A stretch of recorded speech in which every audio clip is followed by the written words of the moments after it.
Bienvenue dans ce tout premier épisode du podcast Souveraine et créatrice. Je m'appelle Roubina et dans ce tout premier épisode, je vais partager avec toi quels sont les messages que j'ai envie de véhiculer à travers ce podcast. Et je vais également partager avec toi des éléments clés de mon parcours qui sont aussi intrinsèquement liés aux messages que j'ai envie de porter à travers ce podcast. Donc peut-être commençons par le titre de ce podcast. Donc ce podcast s'intitule Souveraine et créatrice. Et j'aimerais vraiment revenir sur ces termes pour partager qu'est-ce que ces termes veulent dire pour moi. Donc, souveraine et créatrice, c'est vraiment la ligne conductrice de tout mon travail. C'est ce qui me motive. C'est ce qui m'anime dans ce que je fais, dans les différents programmes que je crée, dans les accompagnements que je propose. C'est vraiment la ligne conductrice. Donc, moi, ce qui m'intéresse dans la vie, c'est comment est-ce que je peux guider d'autres personnes à entrer dans cette puissance de souveraineté, dans cette puissance créatrice. Donc, c'est ça qui intrinsèquement guide mon travail. Et donc, forcément, c'est aussi des thématiques qui ont été importantes dans mon propre parcours et bien sûr qui continuent à l'être. Donc, qu'est-ce que je veux dire par ces termes? Donc, tout d'abord, souveraine et créatrice, c'est une vision. Donc, c'est pas nécessairement un podcast qui s'adresse uniquement aux femmes. Donc, moi, je travaille principalement avec les femmes. Donc, aujourd'hui, l'ensemble des programmes que j'ai, l'ensemble des accompagnements que j'ai s'adressent aux femmes. Mais souveraine et créatrice, dans son titre, c'est vraiment la vision de la vie, souveraine et créatrice. Et donc, du coup, j'accueillerai en tant qu'invité aussi bien des femmes que des hommes pour parler de ce sujet en tant que vision de la vie. Donc, qu'est-ce que c'est souveraine? Donc, qu'est-ce que c'est cet aspect de la vie? Qu'est-ce qui se passe pour que je puisse entrer dans ma souveraineté?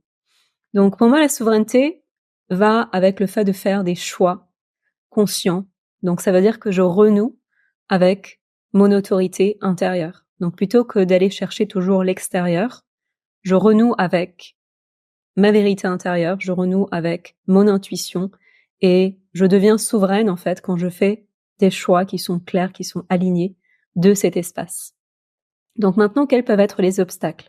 Donc, du coup, l'idée, quand je veux être souveraine, c'est pas juste faire des choix, faire ce que je veux quand je veux.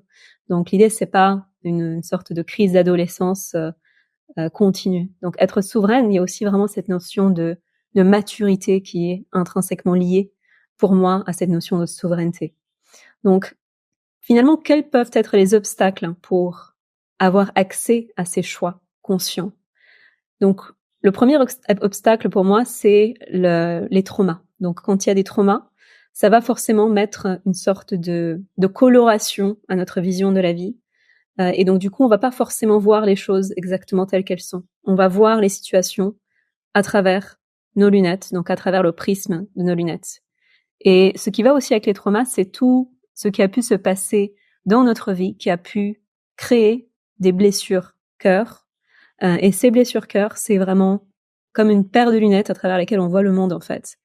Et donc, pour moi, pour accéder pleinement à notre capacité de souveraineté, c'est vraiment nécessaire d'aller faire le travail, de regarder quelles sont les lunettes de couleur qui colorent ma perception, qui colorent ma vision, et qui font que je perçois la vie d'une certaine façon.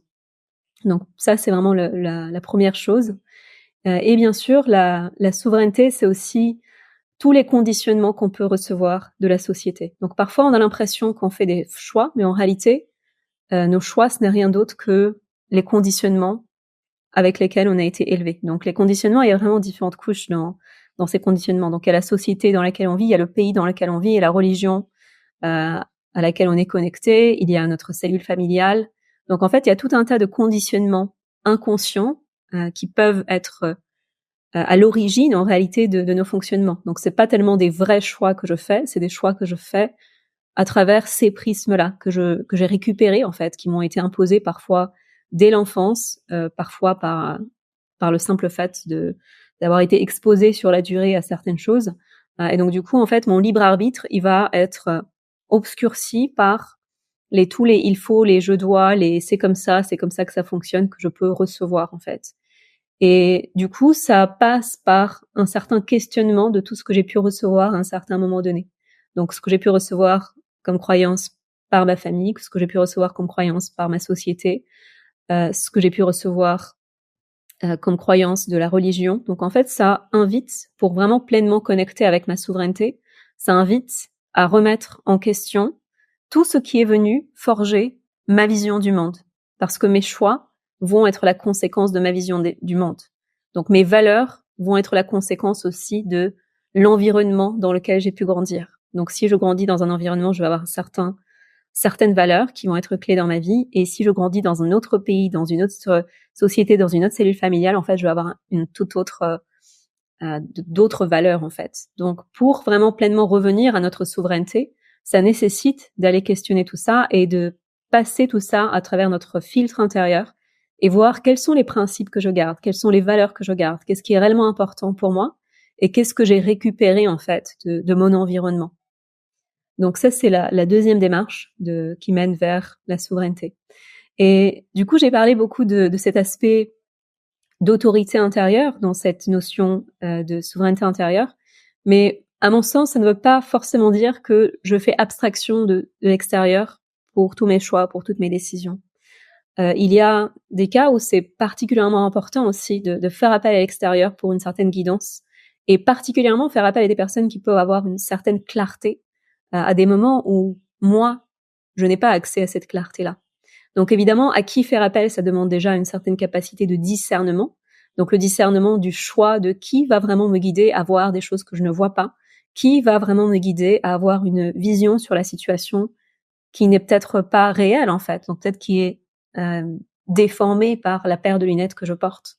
Et donc du coup, ça peut être nécessaire à certains moments de faire appel à des guides et de faire appel à des accompagnements qui vont nous aider en fait à questionner les choses. Et à mon sens, quand on fait appel aux bonnes personnes, ces personnes ne nous imposent pas une certaine vision du monde, ne nous imposent pas des choix. Le rôle de ces personnes, c'est vraiment de nous aider à questionner.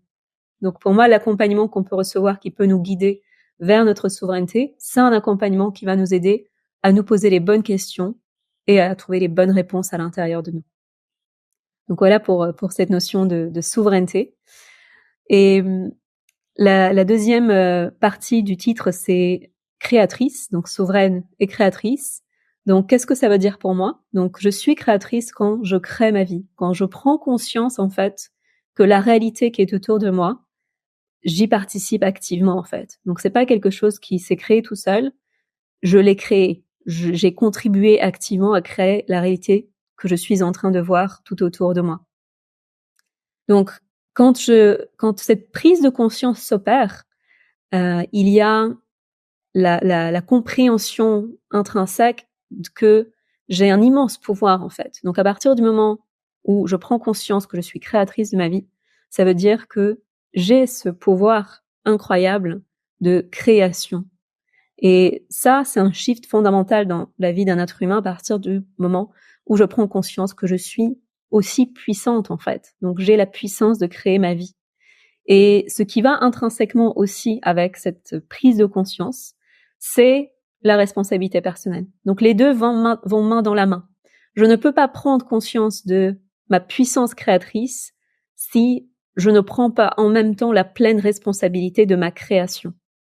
Donc tant que je suis dans le blâme de tout ce qu'il y a autour de moi, donc tant que toutes les personnes autour de moi, la société, le gouvernement, papa, maman, les circonstances de la vie, tant que tout ça reste responsable de la situation dans laquelle je suis, en fait, je ne peux pas entrer dans ma puissance créatrice. Donc, le premier pas quand on rentre dans cette puissance créatrice, c'est vraiment cette prise de responsabilité. Donc, ici, j'aimerais ajouter que c'est pas la responsabilité des circonstances que je prends. Donc, les circonstances, je n'en suis pas responsable. Ce qui m'est arrivé, je n'en suis pas responsable.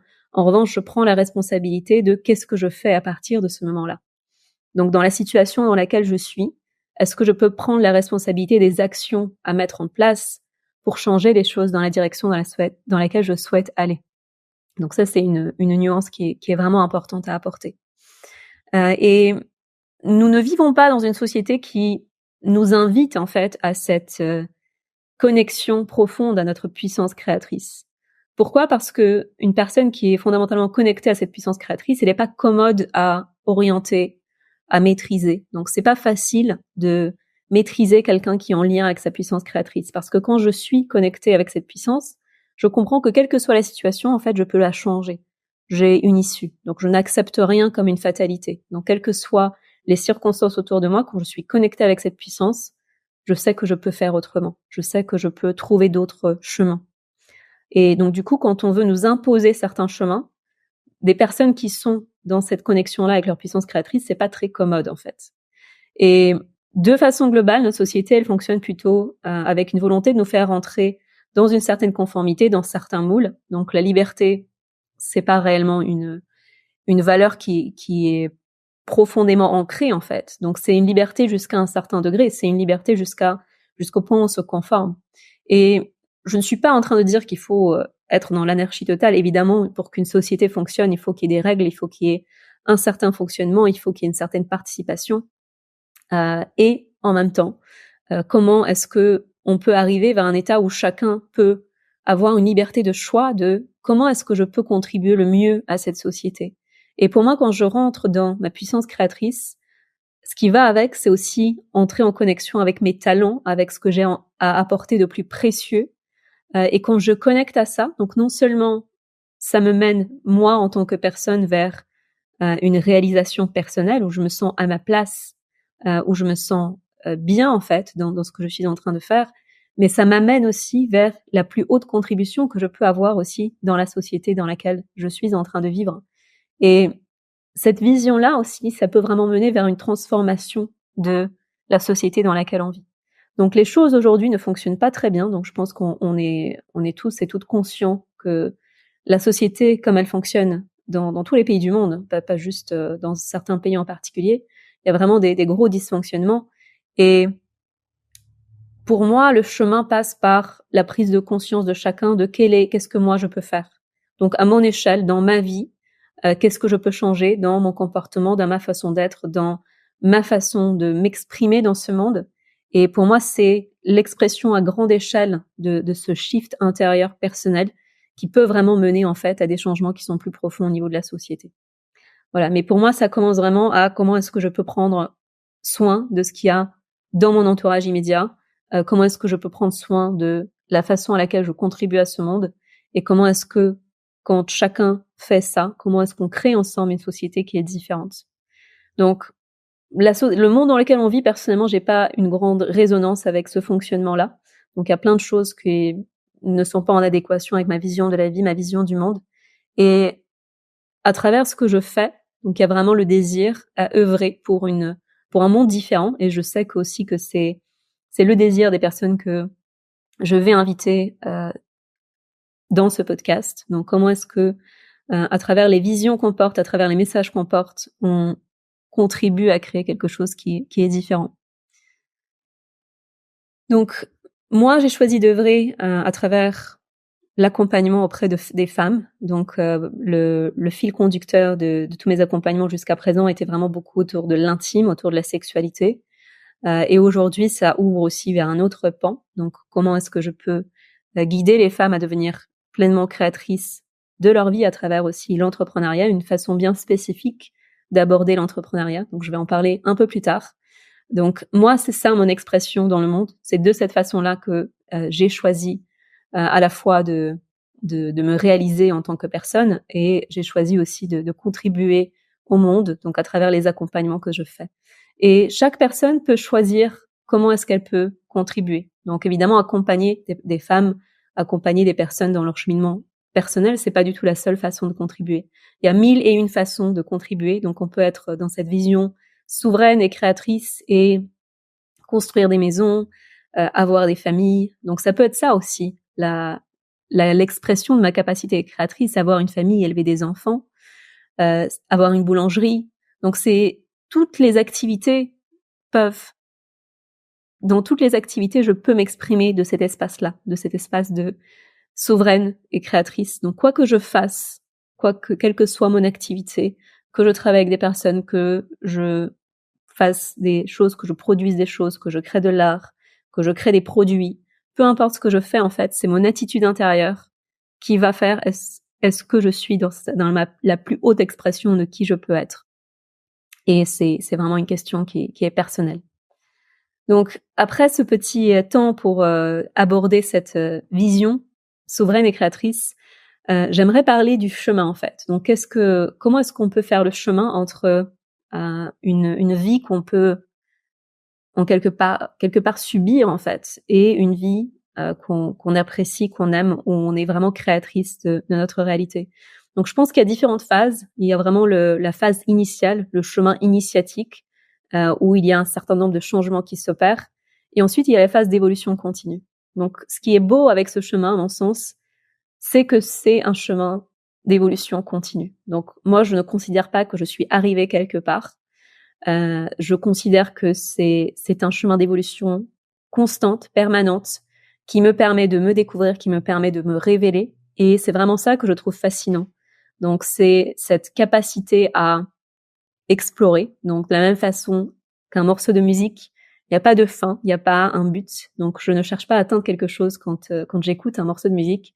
De la même façon, quand j'entre dans cette expression de la vie qui est souveraine et créatrice, j'entre dans cette expression-là où je peins en fait. Je peins ma vie, je m'exprime, je me révèle, je m'explore, j'explore le monde, j'explore les relations, j'explore ma création.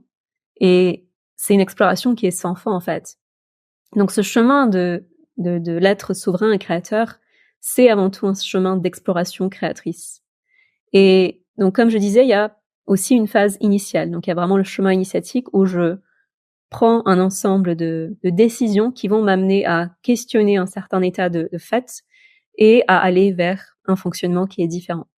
Donc souvent, ce qui se passe, c'est que pour un certain nombre de personnes, pour beaucoup de personnes, il va y avoir une certaine insatisfaction avec leur vie telle qu'elle est. Et cette insatisfaction se traduit par un sentiment de vide intérieur, un sentiment de tristesse, parfois de la dépression, et ça peut arriver même quand, en apparence, la vie à l'extérieur va parfaitement bien. Donc quand on a coché tout ce qu'il fallait cocher au niveau de la société, quand on vit en apparence une vie qui est heureuse selon les standards de la société, mais on est mort à l'intérieur. Donc moi, je sais que c'est ce qui m'était arrivé. Donc il y a 10 ans, quand j'ai changé de vie, c'était à peu près ce parcours-là. Donc j'ai fait les études qu'il fallait, j'avais le travail qu'il fallait, j'avais le CDI, j'avais l'appartement, et j'étais morte à l'intérieur en fait. Et c'est à ce moment-là, en fait, que j'ai commencé à me poser les questions de qu'est-ce qui manque, qu'est-ce qui se passe. Parce que je n'arrivais pas vraiment à identifier qu'est-ce qui n'allait pas. Parce que la vie telle que je la vivais, en fait, c'est moi qui l'ai construite, pas après pas. Donc personne ne m'a forcé à choisir un certain type d'études, personne ne m'a forcé à choisir un certain type de travail. Donc c'est moi qui ai fait les choix. Et quand on fait les choix et quand on arrive dans une situation qui en apparence est très bien, mais qu'on se sent profondément malheureuse ou malheureux, c'est que probablement il y a des endroits où on n'a pas fait les bons choix, les bonnes décisions. Et donc là, j'en reviens à tous les conditionnements avec lesquels on vit, ou qui amènent au fait qu'en apparence on a l'impression de faire des choix, mais en réalité c'est pas nos choix qu'on fait, c'est pas des choix qu'on fait qui sont profondément en lien, en relation avec notre être qui nous sommes à l'intérieur de nous, mais qui sont en relation avec les grilles qu'on reçoit en fait. Donc et parfois c'est vraiment des mécanismes qui peuvent être inconscients. Donc comme je vous ai dit, moi j'avais pas conscience que je faisais des choix qui n'étaient pas les miens en réalité, et il m'a fallu un espace de méditation de 10 jours en silence pour me rendre compte en fait du décalage total entre ma vie et qui j'étais à l'intérieur. Donc la première étape, donc quand on se sent pas très bien, même si on a une vie qui a priori semble satisfaisante, voire très satisfaisante par le regard extérieur, c'est se poser la question de ok, qu'est-ce qui se passe? Et souvent ça nécessite de lâcher un certain nombre de choses, d'avoir le courage de lâcher le connu pour aller explorer. Donc quand j'ai tout lâché dans ma vie, je ne savais pas où j'allais en fait. Et ça fait partie intrinsèquement du processus. Donc quand on va vers quelque chose qui est connu, vers autre chose qui n'est pas connu, la phase entre les deux, c'est justement toute cette période d'exploration. Donc en fait, si vous voulez vraiment découvrir qu'est-ce qui vous anime, quelle est votre passion, quel est votre chemin dans la vie, ça nécessite de s'autoriser à explorer. Et par définition, quand on explore, on ne sait pas où on va, on ne sait pas ce qu'on explore, on ne sait pas ce qui se passe. Et ce saut dans l'inconnu, c'est vraiment cette confiance que ce que je vais explorer va me guider petit à petit. Et donc c'est vraiment ce qui s'est passé pour moi. Donc lâcher, explorer, expérimenter. Et donc ça, c'est la phase initiale qui va nous mener à trouver quelque chose qui nous correspond vraiment, qui va nous mener vers une vie qui nous correspond vraiment. Donc ce chemin initiatique de départ, et ensuite il y a vraiment la phase continue. Donc aujourd'hui, je suis à cette phase-là. Donc il y a eu cette phase initiale avec plein de transformations. Je suis arrivée à cette activité que j'aime, donc dans cet accompagnement dans lequel je trouve beaucoup de qui me remplit, qui me nourrit en fait. Et aujourd'hui, je continue à évoluer et je continue à grandir. Et pour moi, c'est ça qui fait sens aujourd'hui, cette constante évolution, cette constante expérimentation, cette constante exploration. Et ça, c'est la suite du chemin. Et dans ce podcast, on va parler de tout ça. On va parler des changements initiatiques. Donc, la plupart des personnes que je vais recevoir ici en tant qu'invité, la quasi-totalité, je pense, sont passées par cette phase-là. Donc, par cette phase de transformation profonde qui les a invitées, en fait, à connecter à qui elles sont réellement. Et aujourd'hui, on continue à avancer, on continue à cheminer. Donc, ce que je disais plus tôt, c'est que je ne me sens pas arrivée quelque part. Et pourquoi? Parce qu'il n'y a pas de point d'arrivée. C'est juste de l'exploration. Donc, l'expérience initiale, c'est comment est-ce que je sors d'un espace de souffrance vers quelque chose où je me sens beaucoup plus à ma place. Mais ensuite, l'exploration continue et je peux continuer à révéler plein de facettes de moi, plein d'aspects de moi. Et c'est ça que je trouve vraiment fascinant dans la vie d'un être humain. Donc, ce podcast, c'est le mélange, peut-être, vous direz, improbable des trois, donc entre la spiritualité, la sexualité et l'entrepreneuriat. Donc, on mélange je pense une des thématiques les plus complexes, parfois aussi les plus tabous dans notre société. Donc, la sexualité, l'argent, la spiritualité, je pense que ça fait partie vraiment des thèmes qui questionnent, donc qui peuvent aussi dans certains aspects être tabous. Donc la spiritualité, donc moi mon parcours s'est passé à travers le yoga, le tantra, la méditation. Donc ça a été vraiment les trois points clés. Et en fait la spiritualité, ça m'a aidé à reconnecter avec quelque chose d'essentiel en moi. Donc c'est là que je suis passée d'un état dans ma vie de constante souffrance, peu importe les circonstances, vers un état où je me suis sentie en paix, en fait. Donc, je me suis sentie apaisée. Je me suis sentie connectée avec quelque chose qui apportait une plénitude qui est bien au-delà d'une simple satisfaction momentanée, en fait, que d'autres choses dans la vie peuvent nous apporter. Donc, la spiritualité qui a vraiment été le point de bascule dans ma vie. La sexualité, et pas n'importe quelle sexualité. Donc, on va parler vraiment d'une certaine approche bien spécifique de la sexualité. Donc, la sexualité comme chemin de développement personnel et spirituel. Donc, la sexualité qui va incorporer la notion d'énergie. Donc, comment est-ce que j'accède à la force vitale qu'est mon énergie sexuelle? Donc, comment est-ce que j'apprends à la cultiver? Comment est-ce que j'apprends à la faire circuler dans mon corps? Comment est-ce que j'apprends à travers cette circulation énergétique, en fait, à accéder aussi à d'autres états de conscience? Comment est-ce que ce type de sexualité peut profondément venir nourrir ma vie, mon travail, ma relation? Donc en fait, c'est vraiment une approche bien spécifique de la sexualité. Et l'entrepreneuriat. Donc l'entrepreneuriat, je me suis retrouvée par la force des choses à être entrepreneur, donc pour développer mon activité dans l'accompagnement. Donc il a fallu que j'apprenne. Donc je ne pensais pas avoir la fibre entrepreneuriale.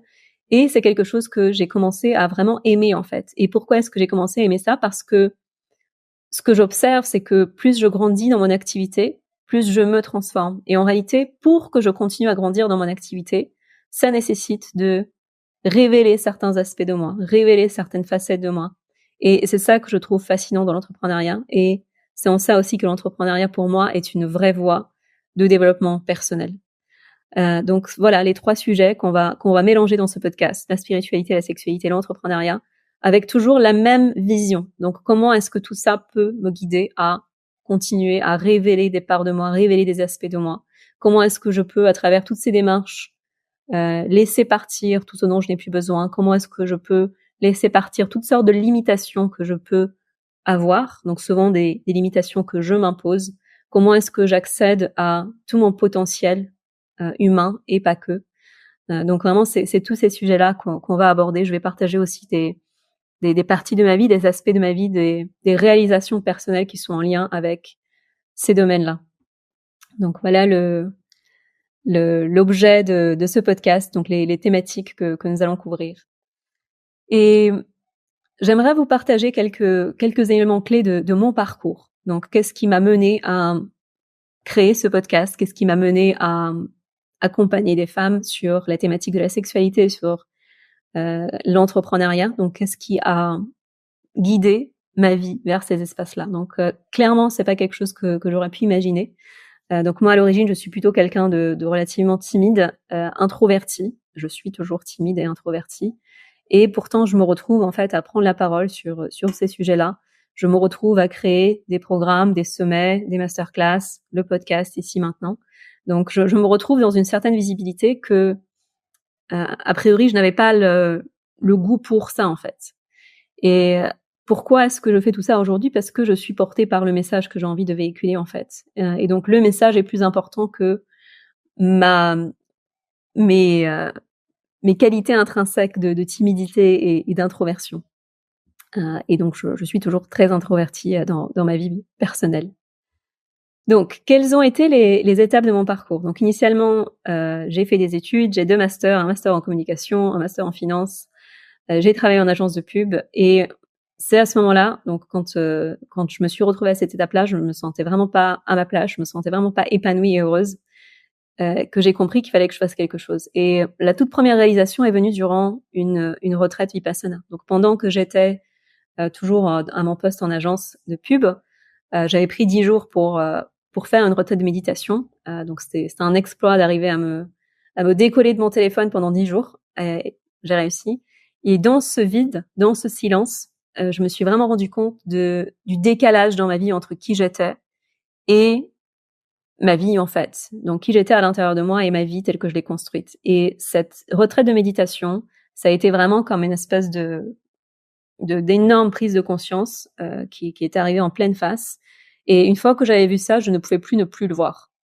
Et jusqu'à cette retraite de méditation, les moments pendant lesquels je connectais avec moi, mon essence véritable, qui je suis vraiment, donc à l'intérieur de moi, c'était pendant des temps de voyage. Donc tous les étés, quand je faisais encore des études et quand je travaillais aussi, je partais voyager. Et le fait de m'extraire de l'environnement familier, le fait d'être dans des cultures inconnues, dans des pays dont je ne faisais pas partie, en fait, ça me permettait de lâcher toutes les références, tous les référentiels. Et du coup, c'est à ces moments-là que je me sentais le plus connectée avec moi-même. Et c'est pour ça, notamment, que j'aimais autant voyager parce que ça me permettait de me reconnecter à moi. Et cette retraite de méditation, ça a été vraiment cette prise de conscience en beaucoup plus grand.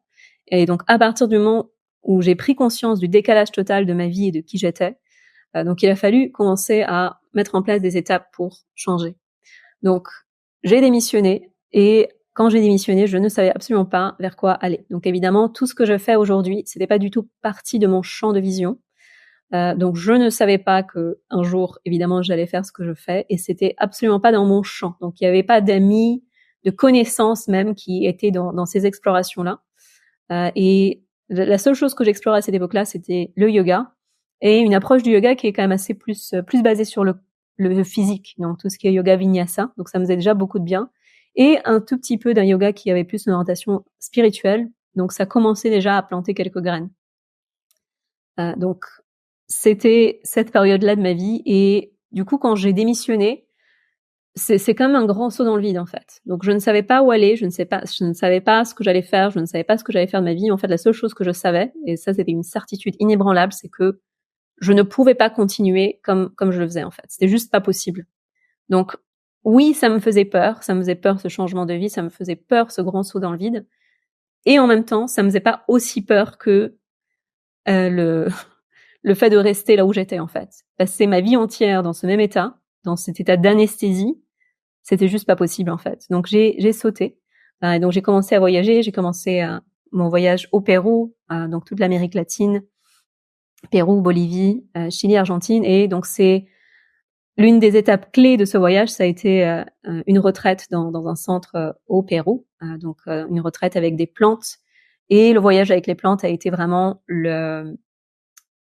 la transformation majeure qui m'a permis d'ouvrir ma perception sur d'autres couches de la réalité, d'autres couches de la vie. Et moi qui étais très rationnelle, très cartésienne, ça a été aussi une vraie révélation. Donc j'ai compris que il y avait la vie après la mort. J'ai compris que nous pouvions créer tout ce que nous voulions dans notre vie. Donc ça a été vraiment le moment d'ouverture spirituelle. Donc c'est le moment où j'ai compris que on est bien plus que des corps qui naissent et qui meurent et il y a rien après la mort. Donc c'est beaucoup plus vaste que ça. Donc nous sommes des êtres illimités, infinis, et donc il y a pas de fin en fait après la mort. Donc il y a vraiment eu cette réalisation dans la toute première cérémonie. Et j'ai compris aussi dans cette même cérémonie que nous avions une puissance de création qui était illimitée. Donc ça a été une révélation majeure.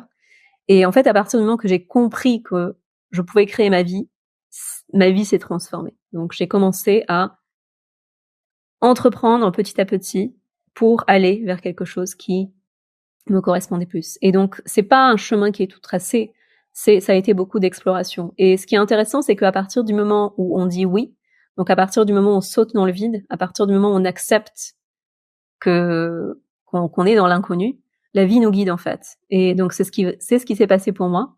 Donc chaque étape m'a guidée à la suivante. La première retraite méditation vipassana m'a guidée vers le centre au Pérou. Le centre au Pérou m'a guidée vers le tantra m'a guidée vers le yoga. Et donc du coup tout ça s'est construit petit à petit et ma vie continue à se guider de cette façon-là. Mais pour que la vie puisse nous guider, il est nécessaire de faire confiance à la vie en fait. Il est nécessaire à un moment donné de lâcher le contrôle et d'accepter qu'on ne sait pas. Et c'est en acceptant qu'on ne sait pas qu'on peut vraiment s'ouvrir à quelque chose de nouveau dans notre vie. Donc à partir du moment où on réagence les cubes, donc ces cubes restent les mêmes en fait. Donc ça peut changer les choses à la marge dans notre vie. Mais si on veut quelque chose de radicalement nouveau, si on veut vivre notre vie d'un espace qui est complètement nouveau, ça nécessite de lâcher les cubes actuels et laisser la vie nous apporter d'autres cubes en fait, avec lesquels on pourra ensuite jouer. Donc c'est ce qui s'est passé pour moi et j'ai suivi le fil de la vie. Donc la retraite au Pérou, la phase d'après, ça a été la découverte du tantra et notamment l'aspect de la sexualité à ce moment-là de ma vie. Et ça a transformé radicalement ma vision de la sexualité. Donc jusqu'à ce moment-là, ma sexualité me semblait parfaitement satisfaisante.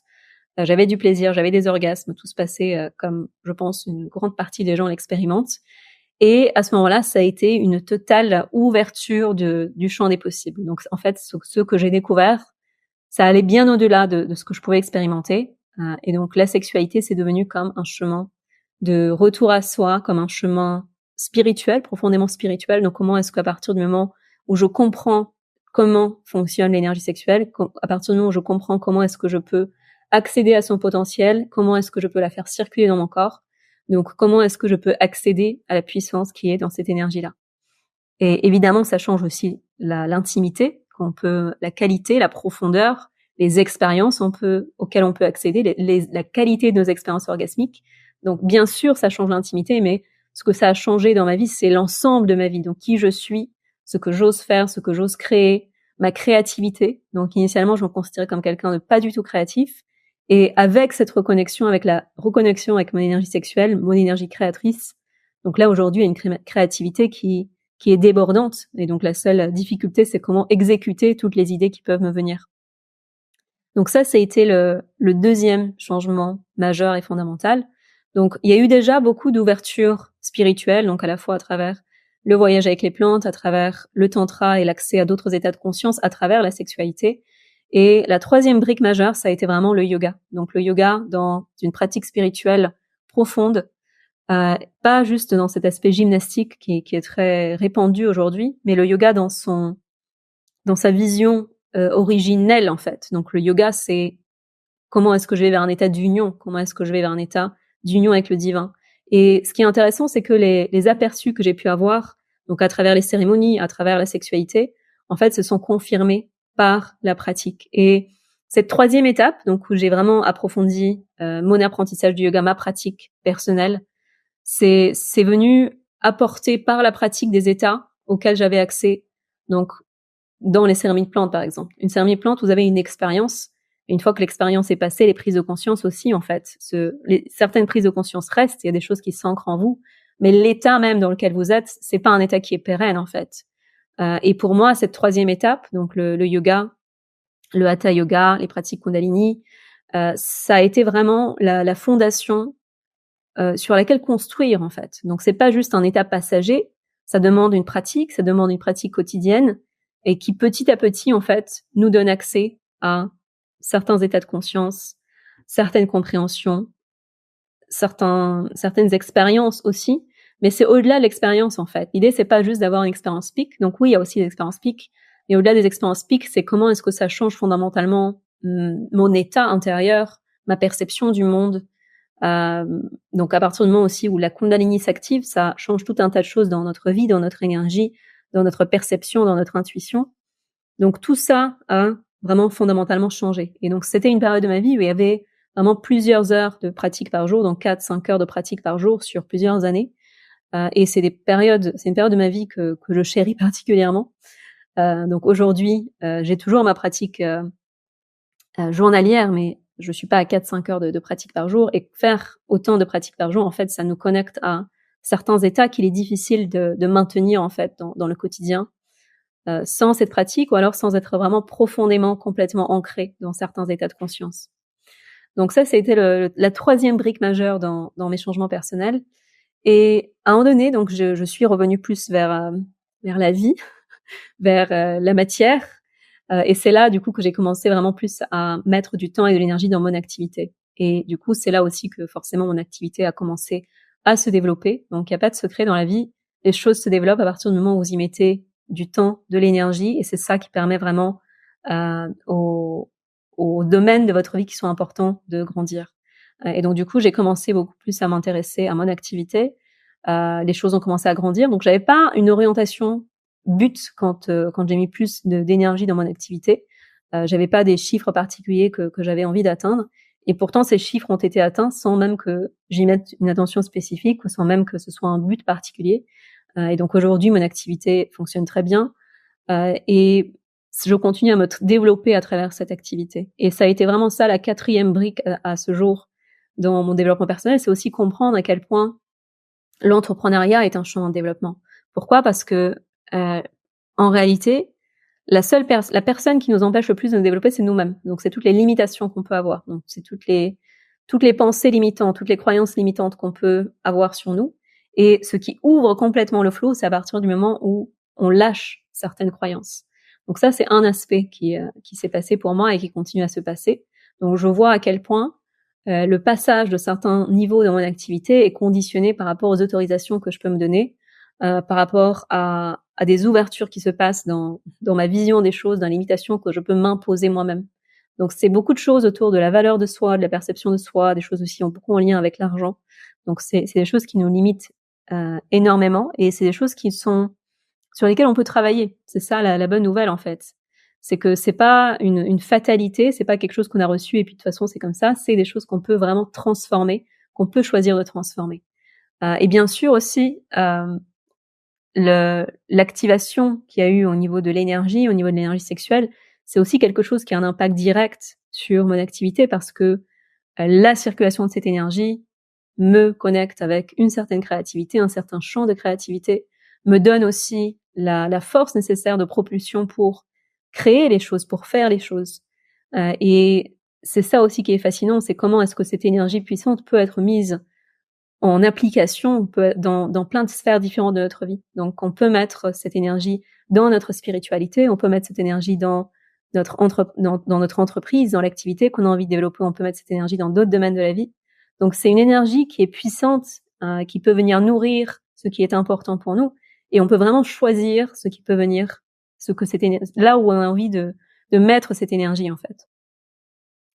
Donc, aujourd'hui, je vais vraiment vers l'intégration. Donc à la fois dans ma vie personnelle, donc mon parcours personnel, c'est comment est-ce que je peux intégrer. Donc comment est-ce que je peux intégrer le spirituel et l'humain. Donc comment est-ce que je peux à la fois prendre soin de mon corps, prendre soin de mes émotions, prendre soin de mon enfant intérieur, donc vraiment tout l'humain. Et comment est-ce que aussi je peux nourrir mon être spirituel. Donc comment est-ce que je peux nourrir les deux. Parce que si je mets l'emphase sur l'un des deux, à un moment donné, il y a un état de souffrance qui arrive. Parce que tant qu'on est incarné, tant qu'on est sur Terre, on a besoin en fait de vraiment prendre soin. Donc si je ne prends pas soin suffisamment de l'aspect spirituel, il y a quelque chose en moi qui se dessèche. Dans le sens où je suis déconnectée de quelque chose qui est absolument fondamental dans mon être.